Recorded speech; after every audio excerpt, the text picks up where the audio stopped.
सिंध के Kotri down stream में पानी की जो मीठे पानी की सतह है वो दरियाए सिंध से कम दिए जाने और जो वजह बनी है वहाँ पर ज़मीनें जो हैं वो समंदर खाने लगा है। इस वजह से 40 लाख एकड़ ज़मीन जो है वो समंदर निगल चुका है। 40 लाख एकड़ 3 अजला की, जिसमें बदीन भी आता है, ठट्टा भी आता है और सिजावल भी आता है।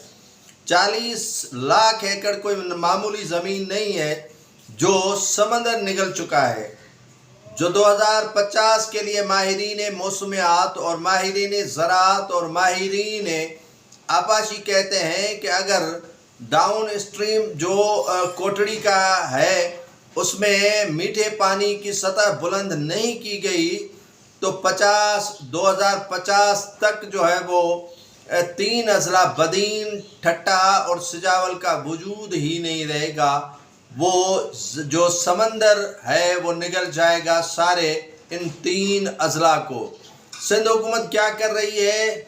अकार्ड 291 पर अमल क्यों नहीं हो रहा और अरसा के सामने सिंध गवर्नमेंट एहतजाज क्यों रिकॉर्ड नहीं करवा रही कि कोटड़ी डाउन स्ट्रीम के जो है वो नीचे पानी दिया जाए, जिससे जो है वो मीठे पानी की शदीद ज़रूरत है और इंडस डेल्टा को भी सख्त खतरा है। और साहिली इलाकों को बचाने के लिए जो मुआहदा हुआ था 91 पानी का, उस पर अमल होना ज़रूरी है। सिंध गवर्नमेंट जो काफ़ी मोहतात होकर सिंधु दरिया से 6 केनाल चेलुस्तान की ज़मीन को आबाद करने के लिए अभी से जो एहतजाज हुआ था सिंध में, और सिंध ने जो है वो सरापा एहतजाज बनने के बाद बिलाखिर सिंध हुकूमत ने जो है वो एहतजाज रिकॉर्ड करवाया है इन 6 केनालों के लिए।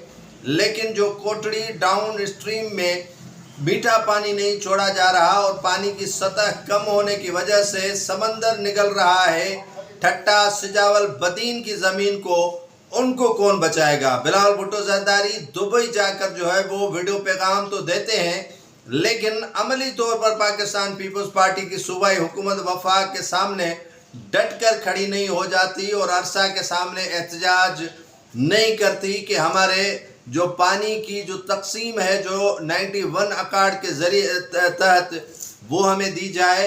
अगर ये सूरत हाल इसी तरह रही, समंदर इसी तरह ज़मीनों को निकलता रहा, तो यकीनन 2050 दूर नहीं है कि 3 अजला हस्ती से मिट जाए।